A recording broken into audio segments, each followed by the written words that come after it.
दर्शकवृन्द, नारायण हिटी राजदरबार परिसरमा रेस्टुरेन्ट खोल्ने बतास अर्गनाइजेसनको योजना संस्कृति तथा पर्यटन मन्त्री प्रेम आलेको हस्तक्षेपले केही समयलाई रोकिएको छ। तर यसको चर्चा सेलाएको छैन। नारायण हिटी दरबार राजा वीरेन्द्र शाहको सपरिवार विनाश भएको ठाउँ हो। रक्तपात भएको ठाउँमा भित्ता भित्तामा गोलीको दाग अझै पनि छ। त्यहाँ सुरक्षा दिएर बस्नेहरूको भनाइ अनुसार त्यहाँ रातको समयमा छटपटी भएर रोएको चित्कार अझै गुन्जिन्छन्। नेपालीले अभिभावक गुमाएर कपाल कोरेर वियोगमा डुबेको ठाउँ, हाँसीखेली परिवार बसेर राज्यको नीति निर्माण गर्ने ठाउँ, एकाएक मसानघाट भएको ठाउँ हो नारायण हिटी। अझै पनि ठाउँ ठाउँबाट घुम्न जानेहरू आँसु झार्दै कठै मेरो राजारानी भनेर नरहेको दिन हुँदैन। त्यहाँ जानेहरू दरबार परिसरको अलिकति माटो घरमा लगेर राजधानीको सम्झना भनेर आफ्नो घरमा लिएर जाने गर्छन्। रगतै रगतले खोला बगेको त्यो ठाउँ मुर्दा घर जस्तो भएको त्यो दिन सायदै नेपाली जनताले भुल्न सकेका छन्। त्यस्तो ठाउँमा आनन्द मानेर कसलाई खान मन लाग्छ, कसलाई रमाएर कफी पिउँदै बस्न मन लाग्छ। सामान्यतया यो कुरा जसलाई पनि थाहा भएको कुरा हो कि मान्छेको मृत्यु भएको ठाउँमा कुनै मन्दिर बनाइन्छ, कुनै वृक्ष रोपिन्छ, आत्मा शान्तिको लागि पूजापाठ गरिन्छ।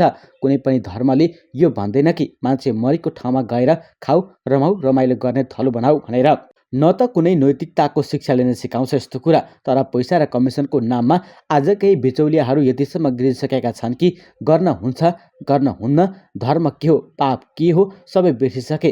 तर पैसा र कमिसनको नाममा आज केही बिचौलियाहरू यतिसम्म गिरिसके कि के गर्न हुन्छ, के गर्न हुन्न, धर्म के हो, पाप के हो, सबै बिर्सिसके।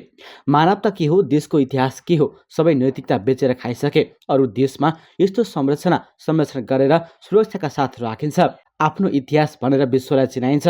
विडम्बना, हाम्रो देशमा भने इतिहास कोइडीको भावमा बेचेर खाने प्रचलन बढी छ। सङ्ग्रहालय बनाइएको नारायण हिटी दरबारमा दैनिक हजारौंको सङ्ख्यामा मान्छे आउने गरेका छन्। टिकटबाटै त्यहाँ लाखौं आमदानी हुन्छ। तर सङ्ग्रहालयबाट उठेको रकम भने कहाँ जान्छ थाहा छैन। दरबारको फोहोरवाला बगैँचा उजाड र झारले कुरूप छ। राजपरिवारले दैनिक पूजाआजा गर्ने मन्दिरहरू लेउ र धुलोले गर्दा मकिएको छ। फराकिलो बगैँचा फुलले हरियाली हुने त्यो ठाउँमा बीचमा पर्खाल लगाउँदै टहरा र भवन बनाएर त्यो बगैँचा कुरूप बनेको छ। बगैँचालाई गणतन्त्र पार्कको नाममा जनसंरचना बिगार्ने काम भएका छन्। संरचना बिगार्दै नयाँ बनाउने नाममा सम्पत्ति भागबण्डा गरे जस्तो गरिरहेका छन्। शासनको बागडोर हातमा लिनेहरू एक फेरा सोचौँ त, त्यो ठाउँमा तपाईँको परिवारको वंशनाश भएको भए के तपाईँ त्यस ठाउँमा कफी पिएर आनन्द मन लिएर बस्न सक्नुहुन्छ? 17 वर्षपछि भेटियो प्रमाण, किन मारियो राजा वीरेन्द्र, के हो वास्तविकता? यी सम्पूर्ण कुरा जान्न पुरा भिडियो हेर्नुहोला। राजा वीरेन्द्रको सम्झनाले धेरै नेपालीको छाती पोलेर रगत उम्लिएर आउँछ। मुटु झङ्कृत भए लाग्छ र नयन रसाउन थाल्छन्। नेपाल र नेपालीलाई शान्त, सुन्दर र समृद्ध बनाउने र खुसी राख्न चाहने राजा वीरेन्द्रको जन्मदिन पुष 14 गते। त्यसैले उनीप्रति श्रद्धा राख्ने सबैले यो दिनलाई महत्त्वपूर्ण मान्ने गर्दछन् र बारम्बार प्रश्न गर्छन्, किन मारिए राजा वीरेन्द्र, कसले मार्यो उनलाई?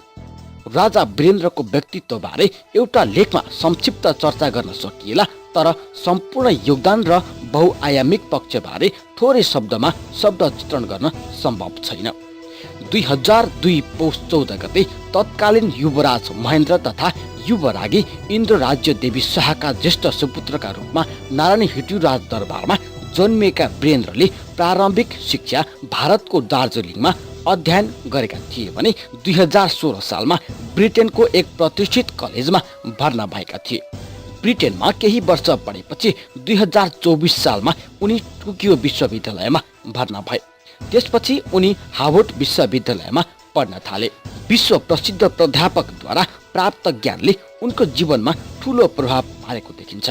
त्यहाँको अध्ययनपछि वीरेन्द्रले एसिया, ल्याटिन अमेरिका र अफ्रिकी राष्ट्रहरूको भ्रमण गरेर त्यहाँको राष्ट्र अध्यक्ष, वरिष्ठ राजनीतिज्ञ, विद्वान, विदुषी आदिसँग भेट गरे। त्यो पनि एउटा अध्ययनको पाटो थियो। 2028 साल माघ 17 गते राजा वीरेन्द्रको असामयिक स्वर्गारोहण भएपछि युवराज वीरेन्द्र नेपालका राजा भए। राष्ट्रियता, विकास र प्रजातन्त्रलाई मुख्य आधार बनाएर उनले शासनको बागडोर सम्हाले। राष्ट्रिय स्वतन्त्रता सदैव पछि नरहोस् भन्ने अभिप्रायले उनले देशवासीलाई लगातार घचघचाइरहे। विक्रम सम्वत 2031 साल फागुन 12 गते वीरेन्द्रको शुभ राज्याभिषेक वैधानिक विधि तथा राज परम्परा अनुसार विशेष सार्वजनिक समारोह बीच बसन्त दरबारको प्राङ्गणमा अवस्थित नासुल चोकमा सुसम्पन्न भयो। विश्वका एकमात्र हिन्दू राजाको शुभ राज्याभिषेकमा सहभागी हुन 60 राष्ट्रका राष्ट्र प्रमुख, सरकार प्रमुख र प्रतिनिधिहरू नेपाल आएका थिए। दिल्ली फर्किने बेलामा तत्कालीन भारतीय सचिव एसके सिंहले राजा वीरेन्द्रले भारतको प्रस्ताव अस्वीकार गरेकोले उनले अत्यन्त ठूलो दुष्परिणाम भोग्नुपर्ने बताउँदै विमानस्थलमा उनी निकट कुनै व्यक्तिलाई 6 बुँदेको सट्टा त्यसको दोब्बर 12 बुँदे प्रस्ताव ल्याएर एक दिन नेपालको राजतन्त्र फाल्ने चेतावनी दिएको बताइन्छ। भनिन्छ राजा वीरेन्द्रको हत्यापछि दिल्लीमा नेपालका राजनीतिक दलहरूलाई 12 बुँदे सम्झौतामा हस्ताक्षर गराएर भारतले नेपालमा राजतन्त्रसँग प्रतिशोध लिएको थियो।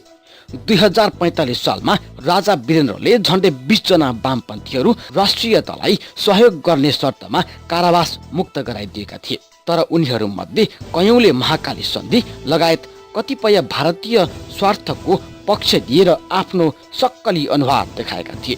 वामपन्थी नेताहरूमध्ये एकजनाले भारतीय सेना बोलाएर राजा वीरेन्द्रलाई पाता कस्नुपर्छ भनेर बैठकमा अभिव्यक्ति दिएपछि मदन भण्डारीले उनलाई बेसरी हप्काएर त्यस्ता शब्द फिर्ता लिन चेतावनी समेत दिएको बताइन्छ। विक्रम सम्वत 2058 साल जेठ 3 गते राजा वीरेन्द्र र चीनका प्रधानमन्त्री बीच लामो गम्भीर र गोप्य वार्ता भएको थियो। नेपालमा चीनको लगानी बढाएर आर्थिक समृद्धिको क्षेत्रमा योगदान गर्न चीन तत्पर देखिन्थ्यो।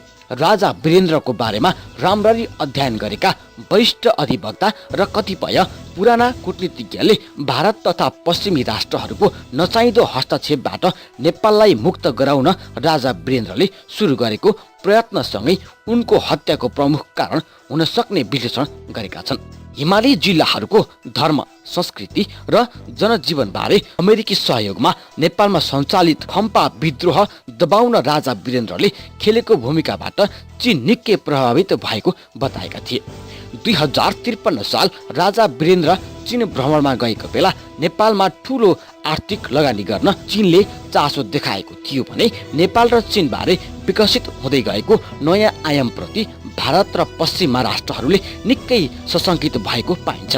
राजा वीरेन्द्रको हत्याकाण्डमा यी सबै घटनाक्रम जोडिएको हुन सक्ने कतिपयको विश्लेषण छ। नेपालको सुरक्षात्मक रणनीति नामक पुस्तकमा चीनका प्राध्यापक वाङचुङले राजा वीरेन्द्रको हत्यामा भारत र अमेरिकाको पनि हात रहेको भन्दै कठोर आलोचना समेत गरेका छन्। गिरिजा प्रसाद कोइरालाको मृत्युको केही दिनपछि एउटा दैनिक पत्रिकामा प्रकाशित एउटा लेखमा पूर्व परराष्ट्र मन्त्रीले समेत त्यस्तै आशंका गरेका छन्। गिरिजा प्रसाद कोइरालाको आफ्नो वृत्तान्त आफ्नै कथामा भारतीय गुप्तचर संस्था रको योजना अनुसार नेपाली काङ्ग्रेसले नेपालको विमान अपहरण गरेर धारू 30 लाख रुपैयाँ लुटेको, नक्कली भारतीय नोट छापेको र ओसार पसार गरेको स्वीकार गरेका छन्। मदन भण्डारीको रहस्यमय मृत्यु र आज वीरेन्द्रको हत्या जस्ता घटनाबारे स्पष्ट लेख्ने कतिपय लेखक र विश्लेषकहरूले चीनलाई सार्कको सदस्य बनाउनु पर्छ भन्ने अभिव्यक्ति दिएपछि राजा वीरेन्द्रलाई बाह्य शक्तिको दबावमा प्रतिच्युत गरिएको विश्लेषण गरेका छन्। राष्ट्रको स्वतन्त्रता, स्वाधीनता, सार्वभौमिकता, एकता, अखण्डता, अस्तित्व र इतिहासको रक्षा गर्न चाहने व्यक्ति र स्थायी संस्थालाई सिद्ध्याएर आफ्नो स्वार्थ पूरा गर्न चाहनेहरूले 2047 सालको संविधान निर्मूल पारेर जुन मार्गमा नेपाललाई डोर्याउन खोजे अहिलेको राजनीतिक अस्थिरताको जरो पनि त्यही हो। तसर्थ राष्ट्रको स्थायी शान्ति, समृद्धि र राष्ट्रिय स्वाधीनता र स्वाभिमानको रक्षा गर्न राजनीतिक दलहरूका साथै चेतनशील समुदायले प्रमुख विकसित अपेक्षा त्यागेर आफूलाई राष्ट्रवादको काठघरामा अगाडि बढाउन सक्नुपर्छ। नत्र जति वर्ष बिते पनि नेपाल सदैव अस्थिर, अशान्ति र अन्यल ग्रन्थ भइरहने देखिन्छ।